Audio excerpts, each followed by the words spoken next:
Hello and welcome to this homework help video where we're going to talk about isotope abundances within a given element.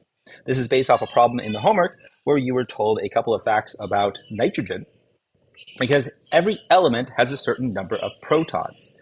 That defines the element on the periodic table. That gives it its location on the periodic table. No exceptions there. However, elements within their nucleus also have neutrons. And the sum of the neutrons and the protons is the atomic mass number. And that number, which you would see on the periodic table for something like nitrogen, or the examples I'm going to do, lithium and neodymium, which is used for the so-called rare earth magnets, which are the stronger, more modern magnets. Well, for these three example elements, we have a case where there are different numbers of neutrons within the nucleus. Therefore, we have different atomic masses, but yet on the periodic table, there's only one given atomic mass number. So how is it that we can have different atomic masses for different isotopes, but yet one number for the whole element, since the element contains all of the isotopes? Well, how do we reconcile that? Well, we take what's called a weighted average. And that would be the mathematical approach to solving this problem, to do a weighted average. A weighted average involves multiplying the percentage of the population, which is a particular isotope, and that multiplied percentage will get converted to a decimal and multiplied by the actual atomic mass of that particular isotope, of that element. Okay? So hopefully that makes sense, but it'll probably make more sense when we take a look at the process. Okay? So the idea here is that we are going to find, this will be our key equation. Our key equation. We're going to find the atomic mass number, which we will call m, lowercase m. All right, now if you look on a periodic table, you'll see this value in usually the upper left-hand corner of the periodic table. That's where you're going to see atomic mass number. All right, so hopefully that is something you are familiar with, that you've maybe seen along the way somewhere. And I might be able to pull one up for you.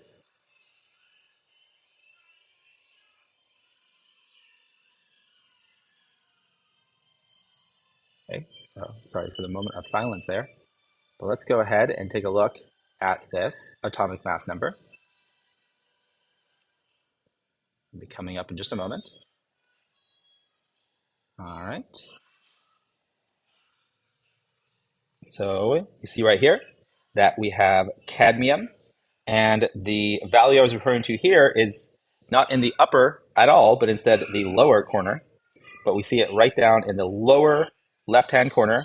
It says the standard atomic weight, which is a longer name for atomic mass number, and it's 112.414. Often, when people do just talk about the atomic mass number itself, rather than something that's based off of the more accurate weight, they might just do rounding to the nearest integer. So you may hear that the atomic mass number of, in this case, cadmium, is 112. All right? So that's what we're going to be finding, is not the rounded case so much, but the full decimal value. So for cadmium, 112.414. Don't worry about the value in parentheses, as it has to do with the uncertainty in the measurements. Some variation there. So, and you even see that mentioned below, that it is the uncertainty in the last digit. We actually are going to stick to just 3 digits after the decimal place for a value this large, and a few more for lower values, but still within what's considered the uncertainty in the accepted values out here in the scientific community. Okay? And just to reiterate, that this element, again, is defined by the number of protons, which is 48. Okay? So obviously there are a number of neutrons that could vary and get us up to about 112. So we're talking about 64 neutrons, right, on average. But the different types of isotopes precisely are defined by having different numbers of neutrons. All right, so in the original problem, you're told about nitrogen 14 and nitrogen 15. That means that those isotopes of nitrogen have 14, and 15 for their total number of nucleons, so protons plus neutrons. Okay, so nitrogen 14 would have a total of 14 protons and neutrons. Nitrogen 15 would have a total of 15, okay, protons and neutrons. And their atomic mass, given in basically a standardized value that's based off of kilograms ultimately, so it's just an alternate version of mass. For the 14, nucleons, because nucleon is a neutron or proton, so it's just anything in the nucleus, hence the name. So the total mass for those particles, those 14 particles in the atomic nucleus, is 14.003.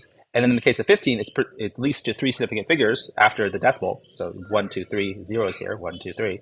It's precisely 15, right? So these numbers and the fact that they vary has to do with the strong nuclear force and some details of what's going on with the physics there. So we don't just multiply by the number of neutrons, but it's always close to that, right? So here, for example, right, we have a number of nucleons, so protons plus neutrons, because they basically have the same mass, but not precisely. But here, right, for nitrogen 14, this value could, we can see is pretty close to 14. This was pretty close to 15. So they're always quite numerically close, but not exactly. So to get the exact value, such as the one we saw in the the example self in the periodic table for cadmium, that has to come from using the exact masses for each isotope, which is why you're given them here. Okay, and then you do the weighted average, which takes us back to the key equation. Okay, so the weighted average M, which I just wanted to show you where it was in the periodic table, hence the deviation there, is going to be the mass of each isotope. So we could call this M1. Okay, so that one has a subscript, whereas the other one just has no subscript. The thing we're trying to find, M on the left, and then that is going to be in units of AMU, and then that's going to be multiplied by P1, which is just going to be the percentage as a decimal. So we can just think of that as a proportion. So P here could stand for proportion. Proportions are always less than 1 because the whole population, which is composed of all the possible isotopes for that element, has to be 100% of the population. There's nothing outside of it. So it's just like all, 100% of the population of humans, live on Earth or on the International Space Station. So that'd be, the total population is encompassed within there. Same idea here with types of isotopes, the population being the element itself. All right. But since, we can see like for nitrogen, there was 2 types of common isotopes. There are some very uncommon ones that are so insignificant that they don't add to the population. Plus, they might not occur naturally. So there's always just a limited number of these natural isotopes. More on that in just a minute, but I think that's suffice to say in terms of the concept. Well, we have then, right, there'd be 2 cases. So for lithium and for nitrogen, we'd have an M1 and a P1, and then we have an M2 and a P2. Okay, so it would be the proportion for P1, its mass, the proportion of P2, and its mass. And then you just take the sum of those, and that's going to be your weighted average. Because you can see if most of your population is M1 type, then P1 will be close to 1, right? It'll be about 1 if it's mostly that type of isotope that composes the element, which means that your total value, right, your M value, is also going to be about M1. Because multiplying M2 by some very small number, like 0.001 or something, means it's going to have a very small contribution to the overall weighted average. So you can see that this part outweighed, right, its effect on the population average. It outweighed the smaller one, if in fact P1 is a lot bigger than P2. Okay, and the formula can continue if you have more types of isotopes, which I'll briefly show with neodymium. Okay, so that's the key equation. That's the whole approach. Let's just plug in some numbers and wrap it up. All right. So for the case of lithium, and again, this is just what you would do for the original problem for nitrogen, but here we're just doing it for different elements.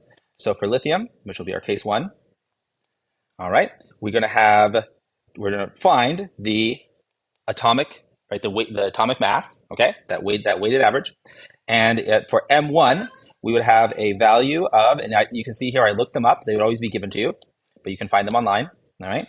And it would be 6.01512, and that's AMU, all right, because our final unit will be an AMU, the atomic mass units, again, based off of a kilogram. They're basically a thousandth of a trillionth of a kilogram, each of them. So tiny little pieces of matter. And then that's going to be multiplied by, 7.59 as a percent, which as a decimal would be 0.0759. Because remember, 100% is a total, Well, as a decimal, 1 is the total. So when you convert from percentage, you always move the decimal place over two things, right? So 100% is 1.0, right? For example, and also for example, let's say 80% is equal to 0.80, right? Because that's the whole idea of going from a percentage to a decimal. And you have to have these in decimals. At least it's a lot easier to work with them that way. Go ahead and make this a different color. All right, so then we got one of the number to plug in here. So plus, and we're going to put in the mass of the other isotope, which we can see makes up a much bigger proportion of the population, right? This one's rare, lithium-6, but lithium-7 is very common, right? So you have a 92.41% of finding lithium-7 if you randomly choose a lithium atom out of a population of lithium. All right. What was its mass? 7.016. 7.016. I won't bother to write the other values, so they're just zeros next to. And then we'll multiply it by its population, which is 97 something. So that'll be 0.9241. 0.9241. See? So that's what 92.41% is as a, a percentage or a proportion. Which are two ways of saying the same thing. Okay, so there we have it. Let's go ahead and enter these values, and that will give us our numerical answer for our first example case of lithium. And this was most like the original problem because it's just two types, but I'll briefly show you the other one too, because since it's so easy to extend it to types of elements that have more than two common isotopes. I just wanted to show, because you just add each one. That's it. All right, and then plus 7.016 and then 0.92441. All right, so there we have it. That is our weighted average. The element, lithium, right, composed of all these different possible isotopes, but obviously one being much more likely than the other, has an atomic mass of 9.40, and we'll stick with having 5 places after the decimal, so 003. Right, because the 3 would stay at a 3, round down, because the next decimal is also a 3. All right, and that would be an AMU. That's your answer. All right. Okay, so let's briefly do it rather quickly for neodymium. All right, and so for this case, again, we're finding the atomic mass, all those weighted averages. We'll look at our different elements. So we've got our isotopes. They're all the same element. Right? They're isotopes of the element. So let's start writing in these values. 141.908. And make sure to specify that is an AMU. And then multiplied by 0.272, because that's 27.2%. Then plus the next of the lighter ones, which is 142.910 times 12.2%, converted to a decimal, and then moving right on to the next one, which is let's see. So I had So I was looking at the names, right? Because this is actually 143. We would call it neodymium 143, but it's 142 because it's a little bit under that 143, right? But they're all 0.9, so they're much closer to the next integer. So the next one then for neodymium 144, which is 23.8% of the population, that one will be 143.91 AMU, and then of course multiplied by that percentage converted to a decimal, 938. All right, moving right on to another rarer type, neodymium 145, which has a mass of 1.44913. All right, and then that is a smaller population, so 0.083, because whenever it's a single digit as a percentage, then you have to have that leading 0 after the decimal. And then moving on to 145. All right, and that one's going to be, let's see, so I always did 145. I get mixed up because they're always the smaller number. So moving on to neodymium 146, that has the mass of 145.913. All right, and I think this one is the last of the fairly large percentages. Yep, 0.172, and then the last two, these rarer, heavier ones, they're rarer because they're 5% of the population, right? So not a big chunk. That's going to be 147.917. multiplied by 0.057. And finally, the one for the neodymium 150, 149.921 times 0.056. All right, so that's everything we'll plug in. Now, notice an interesting trend, real fast, last concept here. When you look at the lithium, the two isotopes, they go from lithium-6 and lithium-7, those are the names for them.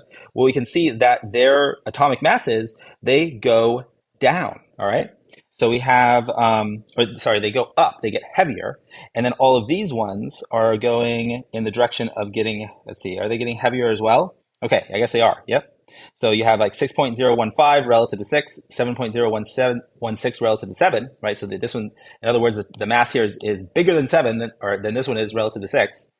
And here we're going, we have them, they're also getting larger because they're getting closer to, being the integer. So 149.921 is closer to 150 than 147.917 is to 148. Also notice there's a couple ones that didn't show up on the list because they just don't happen naturally. We don't see that with the lighter ones like lithium, lighter elements that is. 147, neodymium 147, doesn't exist, right? Doesn't happen naturally. Neither does neodymium 149, which is why they're not included in this weighted average. Okay, so now let's plug in the numbers in the calculator and we'll be done. Just so you can see one last example of that. So we have 141.908 multiplied by 0. This is, of course, the decimal, right? The population percentage. All right, so that's it for neodymium 142. Now let's do our neodymium 143, which is 149.91 multiplied by its percentage, 12.2. That's a decimal. There we are. All right, moving right along to our third isotope. But I need that plus to be outside of the decimal. And so that one's going to be 143.91 and multiplied by 0.238. Okay, and then 144.913, and that's a smaller one, 0.083. Not smaller in terms of it being isotope, it's a heavy isotope, just smaller in terms of it being, there we go. Oh, see, I had to fix my parentheses here. Smaller in terms of the population, yep, how much it makes up of the population. There we go. So I kind of, I don't want to do that, but I'm going to give myself a little bit more space to write this. So let's see, actually it doesn't help. But as I was saying is that, I have the different values here, and you can see I accidentally put my plus inside the parentheses, so then I had to fix that. All right, so let's go over, there we go. So 144, that's where we leave off, there we go. All right, so next one, plus 145.913 multiplied by 0.172. All right, close parentheses on that. Next one, all right, 147, almost done. 0.917, okay, and that it makes up just a 5% of the population, so 0.057, very nice, and then finally 149.921, okay, and that isotope also makes up just over 5% of the population. There we go. All right, oh, something's wrong though, so let's see if I can fix this.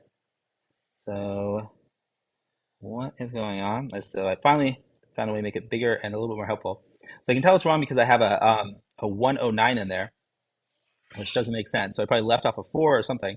So 145, 144, 143, and 142, 141. I see one big mistake here.